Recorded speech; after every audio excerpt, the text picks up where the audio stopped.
in terms of threats, one of BCC's major threat is the rising trend of cancer occurrence.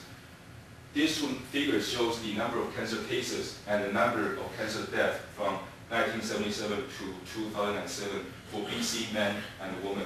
Men is blue and women is red. And you can observe a pretty significant increase in both numbers. So this shows this one shows the historical numbers from 1977 to 2007. And from 2008 all the way to 2021, the statisticians at BCCA project that both the numbers of cancer cases and cancer death will continue to increase. And when you think this is bad enough, Statistics Canada also did another projection for the birth rate and death rate from 2005 to 2030. And Statistics Canada projects that while birth rates will continue to decline, death rate will continue to rise. What this means is that while cancer threat is already a dominant factor in BC, we're also having an aging population. Another threat is screening participation rates are below target. So I had already talked about the effectiveness of cancer screening program BCCA offers. Now this shows the participation for the cervical cancer screening and the screening mammography, which occupy the majority, the largest volume, service volume BCCA has. So while this is not the overall participation of the entire service volume, it's a pretty good indicator of the overall participation. So you can see the target is 60%, but for most of the time, BCCA does not meet this target with screening service. Another threat is the rising cost of cancer care. This shows BCCA's revenues and expenses from 2006 to 2008. Now please keep in mind that BCCA's revenue really equals to the amount of money the government contributes to operate this organization. So what this means is that the blue bars simply means that these are how much money required to run BCCA, and this number increases every year. So are the expenses. And you might not see a significant increase in these 3 years, but keep in mind that this scale is $100 million. So you can see that in just 3 year time, the amount of money required to run BCCA has increased by roughly $80 million. Another threat, and the final threat we'll talk about, is the economy and the competitiveness of research grant application. So while the operation needs, operation funding are provided by the government, the research funds are really based on research applications applied by the scientists at BCCA. Now what the economy recession has caused is reducing the amount of money available for grants. And then you constantly have new graduates, new scientists entering this field. So what this creates is increasing competitiveness of getting research grants.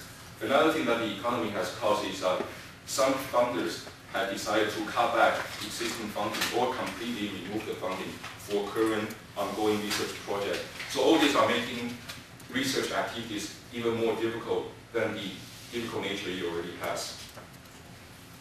This just lists all the other, don't pay attention to this. The only reason I want to show you is the number down there. This is the external factor evaluation matrix that lists all the other opportunities and threats. And I want to show you the calculated weighted score from this EFE matrix, which is 2.8. Next, I'll talk about internal environment. One of BCCA's major strengths is the capability to conduct translational research. Translational research is a recent practice in life science, in healthcare research. How this works is on one end you have research, and on one end you have clinical trials.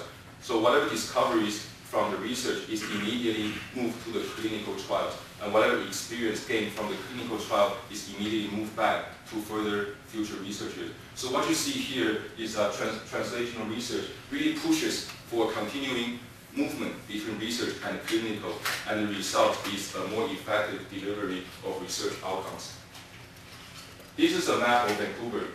All these dots indicate hospitals or healthcare organizations or clinics within this 10-kilometer radius.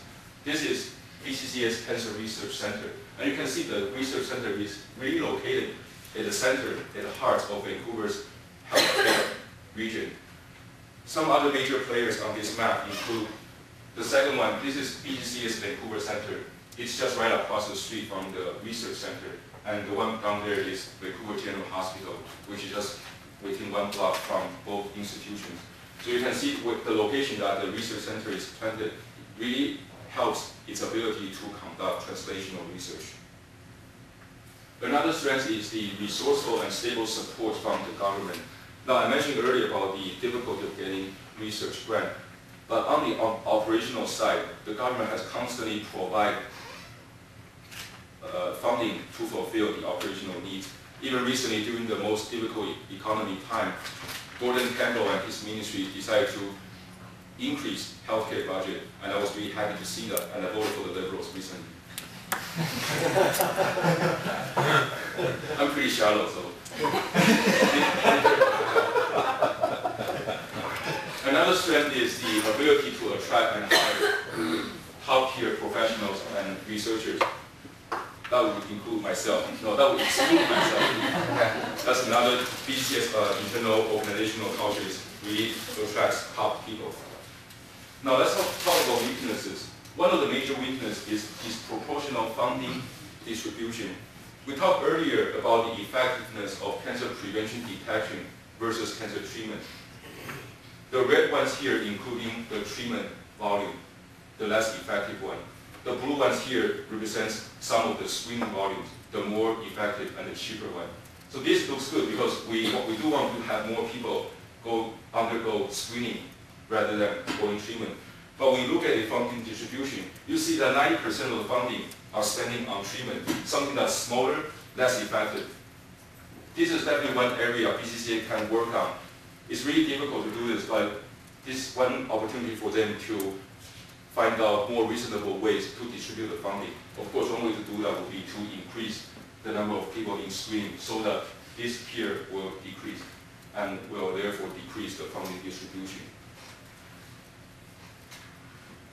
Another weakness is the limited knowledge base against cancer. So up to now, the human race knowledge about cancer has only brought us to cure 50% of the diseases. And we're still talking about curing, we're talking about treatment. The ideal way is to prevent the disease entirely from happening. And this is a long way, there's still a long way to go. And of course, this is also a challenge for everybody who's in the cancer research business. The final weakness I'll talk about is the consolidated IT support among all the PHSA agencies.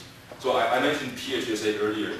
In early 2000s, when PHSA first acquired all these specialized agencies, he also acquired each agency's IT department and formed a super IT group. The benefit of that is they continue to provide resourceful and unified IT support. But the disadvantage is that this increased an additional layer of procedural work. So even for the simplest IT requests, like setting up a phone call, setting up an internet phone, or installing software, this requires a lengthy process to get approved, let alone request to develop customized software. This really creates a lot of inefficiencies for BCCA's operation. And I bet you Mark Marquet will hate this. This just lays out, this is the IFB matrix. This just lays out the other strengths and weaknesses I discovered for BCCA. And again, the reason I'm showing you this is I want to share this weighted score with you. It's 2.76 on the lower right bottom. Now, strategic objectives.